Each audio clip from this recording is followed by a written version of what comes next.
Alright, so today we are looking at a $350 gaming PC build, and I own the same gaming PC that I'm linking to you guys, so you can check out the links in the description if you want to build a PC like that one. This is the PC that I'm using on a daily basis. This is what I use every day for gaming and video editing, and this is what I'm editing the YouTube video on. So hey, if you like the video, press on that like button, that helps me out a ton, and stay tuned for the gaming PC build itself. It will be for like $50 to $100 more, but hey, let's get to it. And for the APU, we're looking at the Ryzen 5 4650G. Now, I went with that one because it goes for $140. So this is the cheapest 6 cores 12-threaded APU out there with the Vega 7 graphics card. Also, when it comes to the performance, it's the same as the Ryzen 5600G. There is no difference in performance whatsoever. The biggest difference is when it comes to the FPS intensive games like CSGO, Valorant, you will find 10 to 15 frame rates difference, but that's only because the CPU is a bit faster, not by a high margin, you know.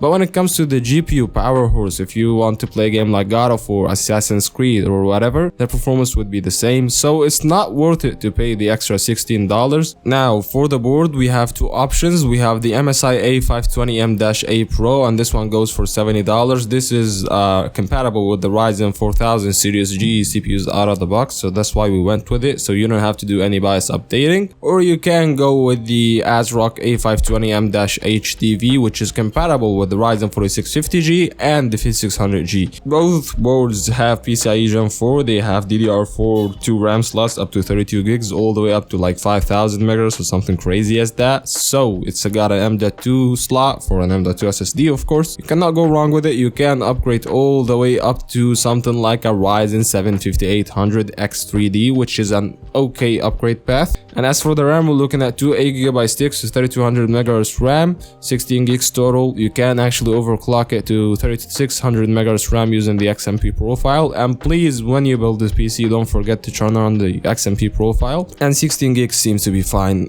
for the time being.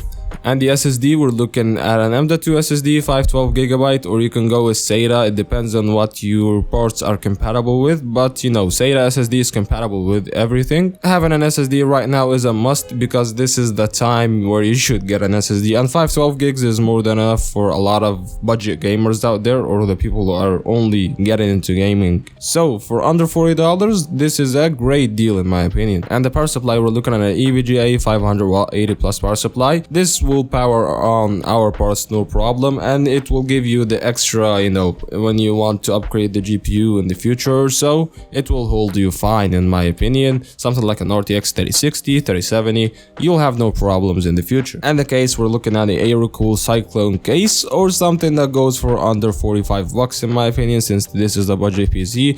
If you want a case kind of comparable to mine, you can get the GUM Diaz Apollo E3 case. I am into white cases, that's why I'm recommending you to get a white case, but I'd leave that to you. And that's been it guys. If you like the video, press on that like button and stay tuned for my gaming PC build with the benchmarks. Thank you for watching, and I'll see you in the next one.